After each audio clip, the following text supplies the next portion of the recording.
오늘 사도신경 9번째 시간입니다. 한번 따라하시죠. 나는 성령님을 믿습니다. 나는 성령님을 믿습니다에 대한 주제로 말씀을 한번 상고하고 기도하는 시간을 갖도록 하겠습니다. 사도신경은 성삼위 하나님에 대한 신앙 고백이라고 했습니다. 먼저 성부 하나님에 대한 신앙 고백은 전능하사 천지를 만드신 아버지 하나님을 내가 믿습니다 라고 고백을 합니다. 천지 만물을 창조하신 아버지 하나님, 즉 모든 것의 근거가 되시고 생명의 근원이 아버지 하나님으로부터 나오는데 그분은 전능하실 뿐만 아니라 우리와의 관계에서 아버지가 되신다라는 고백을 합니다. 두 번째는 성자 예수님에 대한 고백입니다. 성자 예수님에 대한 고백은 세부적으로 5가지로 나누어서 고백을 하는데, 첫째는 성육하신 예수님에 대한 신앙 고백을 하고, 두 번째는 십자가에 고난당하시고 죽으신 예수님에 대한 신앙 고백, 세 번째는 3일 만에 다시 살아나신 부활하신 예수님의 신앙 고백을 합니다. 그리고 네 번째는 지금도 살아계셔서 우리를 다스리시고 교회의 머리가 되시는 예수님에 대하여 신앙 고백을 합니다.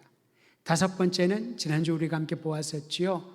재림주로 다시 오셔서 심판하시는, 양과 염소를 구분하듯이 알곡과 가라지를 구분하시는 예수님에 대하여 신앙을 고백합니다. 여러분, 이 5가지가 예수님에 대한 우리의 신앙입니다.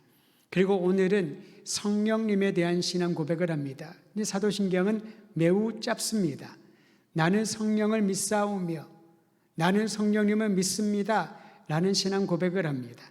특히 성부, 성자, 성령 이 삼위에 대한 하나님에 대한 이 신앙 고백에서 우리는 기독교의 매우 중요한 신앙의 신론에 관한 신앙의 핵심이라고 할 수 있는 성삼위일체 하나님에 대한 신앙을 발견하게 됩니다.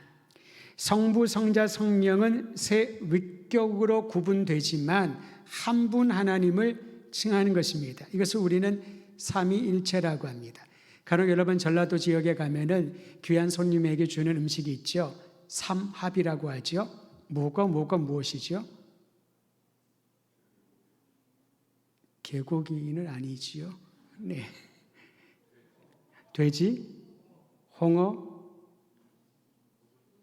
묵은지. 여기 자신이 없으신지요? 제가 듣기로는 전라도 지역에서는 이 삼합을 내어야 정말 귀한 손님을 대접한 거라고 생각하고, 그게 없으면 조금 서운하다고 합니다. 돼지고기 수육이라고 하고요, 또 홍어 삭힌 거, 묵은지, 이 3가지가 조화를 이룬다고 하는데, 어떤 분들은 삼위일체를 마치 이 삼합처럼 생각할 때가 있습니다. 음식에는 궁합이 있다 그러더군요. 서로 어울리는 그런 음식이 있다라고 말을 합니다. 그 사실 과학적입니다. 어떤 음식은 먹을 때에 이것과 곁들여 먹으면 소화도 잘 되고 몸에 도움이 되지만은, 어떤 음식과 다른 음식을 같이 먹으면 굉장히 몸에 부담을 주거나 건강에 해코지 되는 그런 음식도 있다고 합니다. 그저 경험이 아니라 과학이라고 할 수가 있겠지요. 그런데 성삼위일체는 삼위로 구분되지만은 한 분 하나님에 대한 신앙을 고백하기 때문에 삼합이라던가 아니면 우리가 생각하고 있는 3가지가 각자의 자리에서 짝을 맞추는 마치 3개의 판처럼 생각해서는 안 된다라는 것입니다. 한 분 하나님에 대한 신앙 고백인데, 그분은 성부와 성자와 성령으로 3개의 위격으로 구분된다라는 겁니다.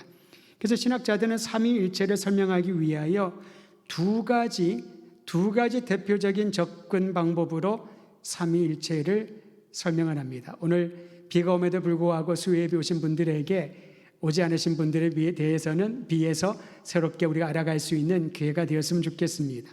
첫 번째 접근 방법은 우리가 하나님을 어떻게 경험하는가에 따라서 삼위일체, 성삼위 하나님을 설명할 수 있다고 합니다. 성부 하나님을 아버지로 경험하고, 성자 예수님을 아들로 경험하고, 성령은 성화의 하나님으로, 우리를 성화시키는 하나님으로 경험하면서 성부, 성자, 성령 삼위를 구분한다고 합니다. 20세기의 부흥 전도자였던 토저 목사님이 성령님의 성화의 사역을 이렇게 설명을 했는데 여러분 한번 들어보시기를 바랍니다. 우리 자신을 십자가에 못 박고 성화의 길을 가게 하는 길은 무엇인가? 그것은 바로 성령의 임재입니다. 성령의 임재는 우리 자아와 사탄의 힘을 무력화시키는 해독제와 같습니다. 다시 말하면 성령이 임재하시고 성령님께서 함께해 주셔야 우리는 모든 죄를 무력화시키고 사단의 계계를 무력화시키고 거룩한 하나님의 백성으로 변화된다는 것이지요. 이러한 성령님을 경험하면서 성령 하나님에 대한 인식과 고백을 하게 되는 것입니다. 내가 어떻게 경험하는가?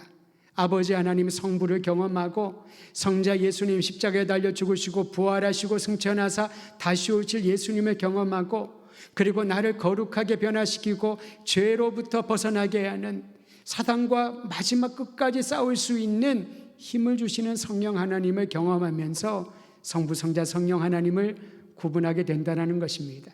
내가 어떻게 경험하는가에 따라서 성삼위 하나님을 구분하고 고백할 수 있다는 것이지요.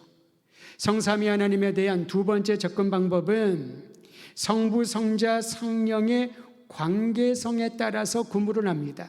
특히 여러분 성경에 보면은 성부 하나님은 성자를 낳으시고 그래서 내가 독생자를 보낸다라고 하지 않습니까? 예수님이 이 땅에 보내시면서 그를 믿는 자에게 하나님의 아들을 믿는 자에게 성부 하나님은 성자를 성육하여 이 땅에 보내시는 하나님으로 묘사하고 관계가 그렇다는 거지요.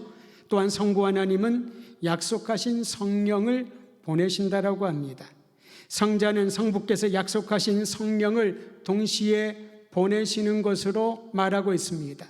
성부와 성자와 성령은 서로 보내고 서로 관련되어 있는 이러한 관계성을 통하여 성삼위 하나님을 설명할 수 있다는 거지요.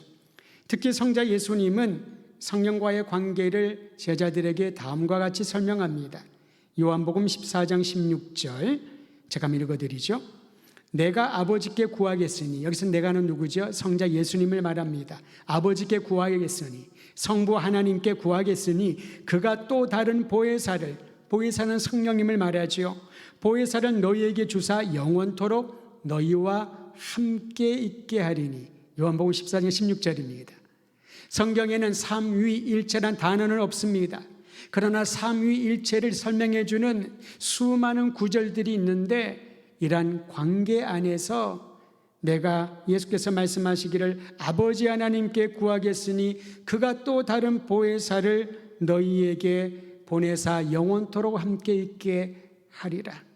삼위일체 하나님에 대한 사도신경의 신앙 고백이 성경을 통하여 나온 것을 우리는 깨닫게 됩니다. 사도행전 1장 4절 여러분 아시지요? 오늘 1장 4절은 함께 찾아서 읽어보면 좋겠습니다. 성경책을 여러분 펴시고 사도행전 1장 4절 말씀을 큰 소리로 함께 읽겠습니다. 찾으셨나요? 같이 읽습니다. 시작. 좀 시간이 더 필요하시나요? 사도행전 1장 4절입니다. 시작. 예루살렘을 떠나지 말고 내게서 들은 바 아버지께서 약속하신 것을 기다리라. 아버지 하나님이 약속하신 것이 무엇입니까? 성령님을 말하는 것이지요. 예수께서 제자들에게 말씀하십니다. 여기서 우리는 성부와 성자와 성령의 관계성을 통하여 삼위일체 하나님에 대한 기독교 신앙의 핵심 구절을 다시 한번 발견하게 되는 것입니다. 이 구절이 우리에게 가르쳐 주는 것은 다음과 같습니다. 성자가 성부와 동일 본질이며 영원한 신성을 가지신 것처럼 성령님도 성부와 성자와 동일한 신성을 가지신다. 삼위로 구분되어 있지만은 한 분 하나님, 동일한 신성을 가지신 하나님에 대한 신앙 고백을 우리는 하는 것이지요.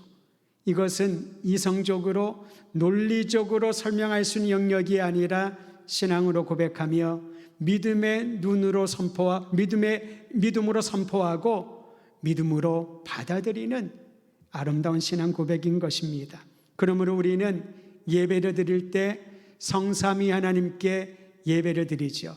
여러분 찬송가 보면은 1장으로 제가 기억을 하는데요. 한번 제가 가사를 한번 읽어드리도록 하겠습니다. 찬송가 1장에 보면은 3장이네요.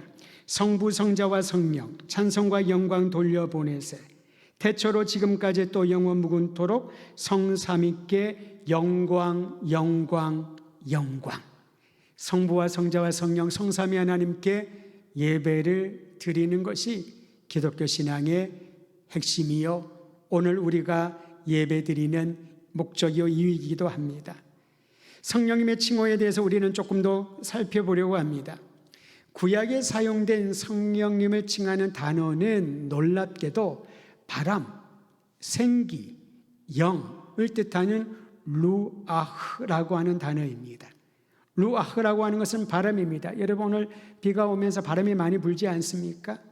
바람은 눈에 보이지 않습니다만 우리는 그 바람이 불고 있다는 것을 몸으로 느끼지요. 이 바람이 부는 것을 소리로도 우리가 느끼게 됩니다. 경험하게 되는 것입니다. 루아흐가 바로 그런 것이지요. 손으로 잡을 수 없고 글로 표현할 수 없지만은 모든 사람들이 느끼는 겁니다. 생명을, 생기를, 그리고 바람과 같은 것을, 영을 느끼게 되는 것이지요. 그러므로 구약적인 의미로 성령은 강한 바람처럼 초월적이고 초자연적인 능력을 가지신 하나님을 뜻할 때 루아흐라고 하는 이 단어를 사용하는 것입니다. 근데 신약에는 조금 더 의미가 더해집니다. 구약에는 초자연적이고 초능력적인 그런 힘을 보여주는 것이 하나님의 영, 여호와의 영이라고 했다면은 신약에서의 성령은 다양한 칭호를 통하여 우리에게 그분이 어떤 분이신지를 가르쳐 줍니다. 제가 성경에서 뽑은 성령의 칭호 13가지를 읽어 드릴 텐데 여러분 그 13가지 중에서 여러분의 마음에 남는 칭호가 있다면은 많이도 말고요 3개 이상만 한번 기억하시면 좋겠습니다. 13개를 다 외울 필요 없습니다. 그 중에 내 마음에 다가오는 3개 이상의 칭호를 한번 떠올려 보시길 바랍니다. 13가지를 읽어드립니다. 성령님은 누구신가? 하나님의 영. 2번째 그리스도의 영. 3번째 영원한 영. 4번째 진리의 영.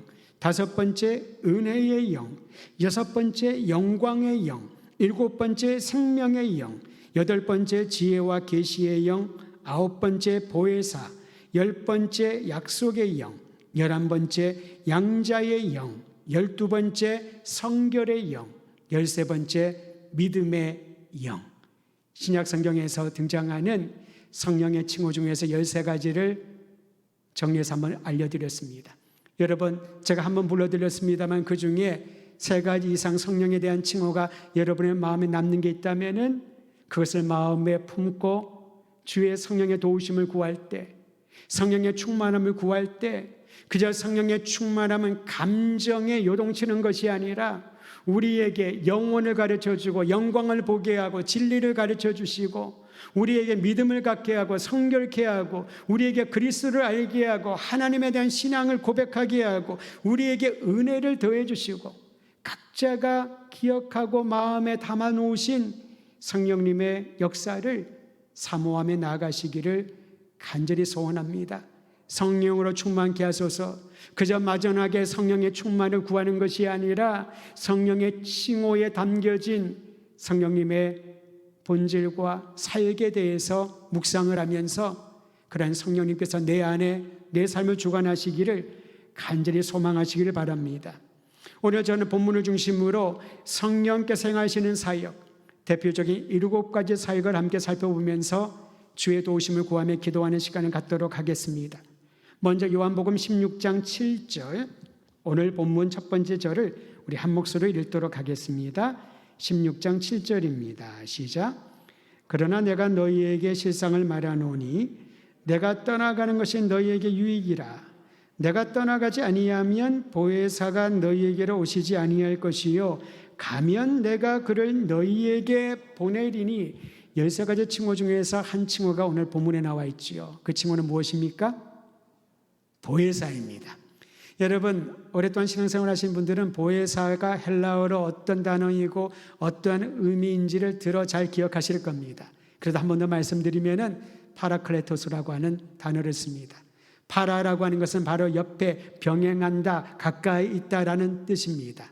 즉 번역하면 보혜사라고 하는 것은 한자어도 그대로 설명을 하고 있습니다마는 내 곁에서 나를 도우시는 위로자, 나를 보호해 주시고 나를 지켜주시는 분을 보혜사라고 말합니다. 성령님의 칭호이지요. 우리는 요한복음 16장 7절에 나와 있는 보혜사 성령님을 통해서 계속해서 말씀을 보면 나옵니다마는 7가지 대표적인 사역을 살펴보려고 합니다. 먼저 첫 번째 사역은 새 생명을 주는 사역입니다. 한번 따라 하시죠. 새 생명을 주는 사역. 저는 에스겔서의 그 마른 뼈 환상을 다시 한번 여러분에게 상기시켜 드리기를 원합니다. 기억하시지요? 에스겔서 37장 4절과 5절 한 번 더 읽어드립니다. 또 내게 이르시되 너는 이 모든 뼈에게 대언하여 이르기를 너희 마른 뼈들아 여호와의 말씀을 들을지어다. 주 여호와께서 이 뼈들에게 이같이 말씀하시기를 내가 생기를 너희에게 들어가게 하리니 너희가 살아나리라. 여러분, 이 생기는 갑자기 나타난 생기가 아닙니다. 아담에게 하나님의 생기를 불어넣으시니 그 사람이 생명이 되었다, 생명이 갖게 되었다라고 하는 그 생기인 것이지요. 마른 뼈의 현상은 아무것도 할 수 없는, 그저 이미 죽어서 썩어 문드러져서 뼈만 남아있는 그에게 여호와의 생기가 들어가자 생명을 얻게 되었다. 성령님의 사역은 우리에게 생기를 주는 것입니다. 생명을 주는 것이지요. 여러분, 살아있다고 다 살아있는 건 아니지 않습니까? 분명히 살아서 호흡하고 움직이고 걸어다니는데 그의 삶이, 가슴이, 그의 얼굴이 마치 죽은 사람처럼 새카맣게 타 있는 사람들을 우리는 보게 됩니다. 그의 마음이 마치 죽은 것과 같은 그런 상태에 머물러 있는 이들을 보게 될 것입니다. 그러기에 우리는 성령님의 역사를 기대하고 이런 마른 뼈와 같은 나의 인생에 생기로 오시는, 그리고 새 생명을 주시는 성령님의 사역을 구하며 바라보아야 할 것입니다. 오늘 밤에 기도할 때에 여러분 주변에 생기가 필요한 이들, 새 생명의 역사를 경험하기를 필요로 하는 이들이 기억난다면은 하나님 그들에게 생기를 불어넣어 주시옵소서. 마른 뼈와 같은 그들에게 주님의 생기가 임하고 살이 임하고 신경이 다 교통되고 하나님의 영광을 볼 수 있는 주님의 군사가 될 수 있도록 우리는 간절한 마음으로 중보하며 기도해야 될 것입니다. 두 번째로 성령님의 사역은 요한복음 14장 16절에 나와 있습니다. 우리와 함께하는 사역. 아까 제가 이 구절 한번 읽어드렸지요. 성령님은 우리 안에 내주하십니다. 성령님은 다른 곳에 계시다가 우리가 부르면은 마치 영웅처럼 찾아와서 우리의 필요를 채워주는 분이 아니라는 겁니다. 아라비안 나이트의 지니처럼, 램프의 거인처럼 우리가 문지르면 딱 3번 소원을 들어주는 분이 아니라는 거지요. 성령님께서는 우리 안에 내주하시고 이 내주하시는 성령님을 하나님께서 우리에게 약속으로 허락해 주신다는 겁니다. 내주하신 성령님은 우리에게 구원의 확신을 갖게 합니다. 하나님의 뜻을 분별할 수 있도록 지혜와 계시의 마음을 밝혀주신다는 것이지요.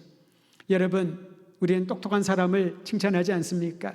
아이들을 볼 때 총기가 이거 똑똑하고 기억력이 좋고 한 번 말하면은 10가지를 깨달은 아이들 보면은 천재다, 영재다, 수재다, 너에게 기대를 건다, 그렇게 말할 것입니다. 반대로 똑같은 얘기를 해도 기억하지 못하고 똑같은 얘기를 지시해도 딴 일을 하는 아이들을 보면은 굉장히 마음에 불편하고 희망을 거두어가지 않습니까? 똑똑한 사람은 얘기를 하고 똑똑하려고 얼마나 노력하는지 모릅니다. 성경은 우리에게 똑똑한 사람이 되라고 하지 않습니다. 우리에게 하나님의 지혜를, 하나님을 경외하는 지식과 지혜를 구비한 사람이 되라고 요청하는 것이지요. 많은 분들이 2가지 구절을 아이들 양육할 때 잘 활용을 하는데요. 하나님을 경외하는 것이 지식의 근본이다, 이거를 많이 얘기해 주고요. 또 2번째는 머리가 될지언정 꼬리가 되지 말지어다. 시작은 미약하지만 끝은 창대하리라, 한 구절이 더 있네요. 이런 구절들을 많이 이용합니다만은 아이들이 좋아하는 구절이 뭔지 아세요? 시편에 보면은 많이 공부하는 것은 피곤하다라는 그런 구절을 애들은 좋아합니다. 그런데 실제로 그 구절은 그런 의미가 아닙니다. 부모들이 자녀들을 생각할 때 사용하는 구절이나 아이들이 공부하기 싫어서 그저 잠자고 싶어서 사용하는 그러한 구절은 그 뜻이 그것과 같지 않는다는 거지요.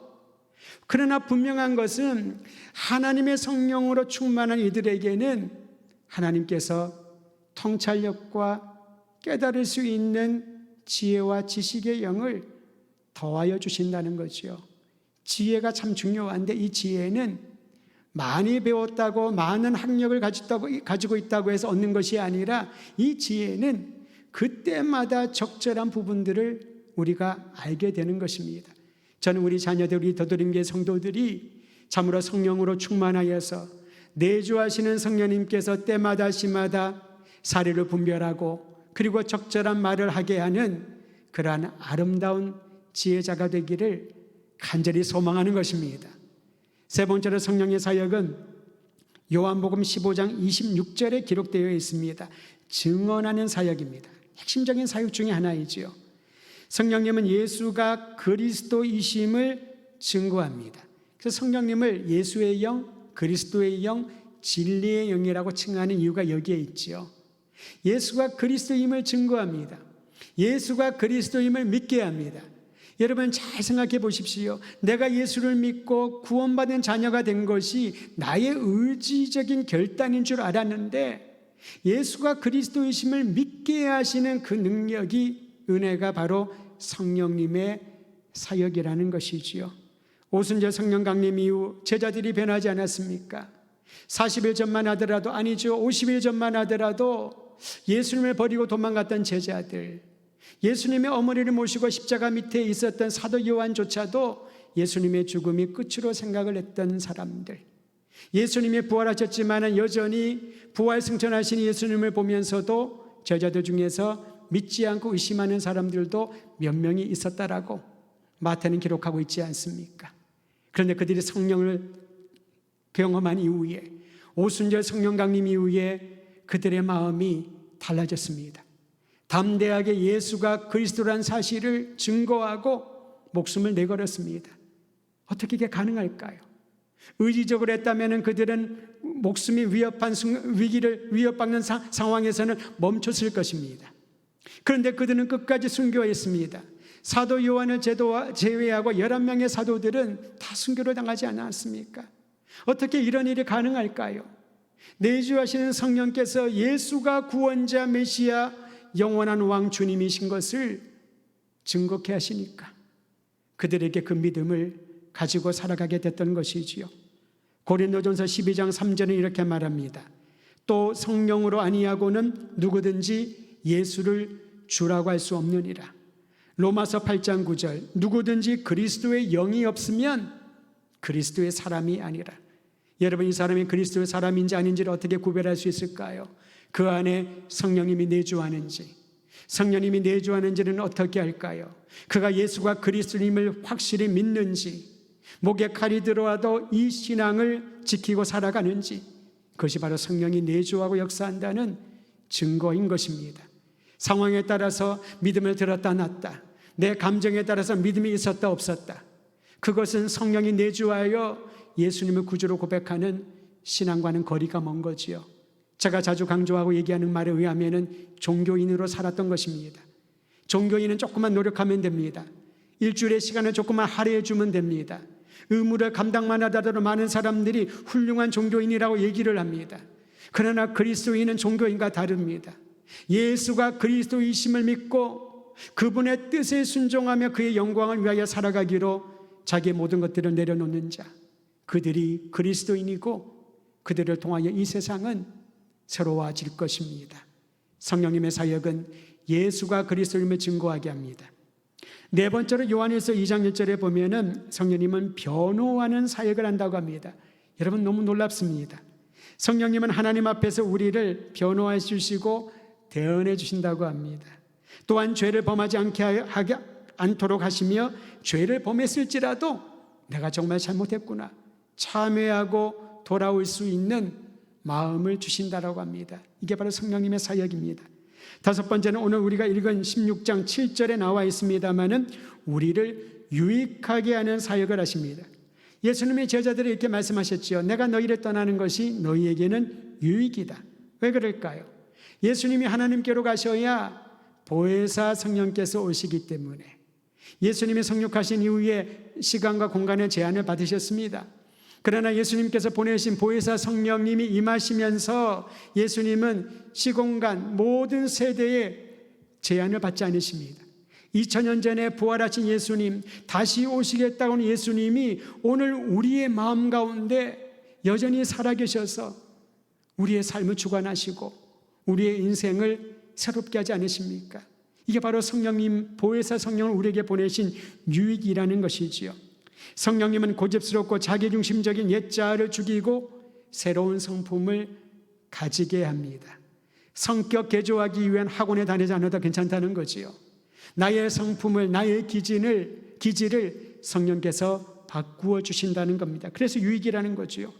또한 성령님은 우리로 하여금 삶의 목적을 분명히 알게 하십니다. 그리스도 예수의 증인으로, 그것이 삶의 목적이라는 것이지요. 내가 하는 모든 일들을 통하여, 나의 삶을 통하여 그리스도 예수의 증인되어 살아가는 것, 이것이 우리를 향한 하나님의 뜻임을 성령께서 깨닫게 하시기에 우리에게 유익이라고 말씀하신 겁니다. 여섯 번째, 요한복음 16장 8절에서 11절에 보면 죄와 의와 심판에 대하여 세상을 책망하는 사역을 하신다라고 말합니다. 죄를 성령께서는 드러내십니다.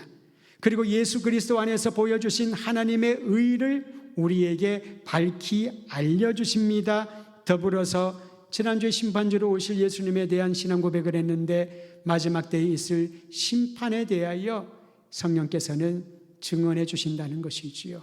죄에 대하여, 의에 대하여, 심판에 대하여 알려주시는 것이 성령님의 여섯 번째 사역입니다. 한 가지를 더 봅니다.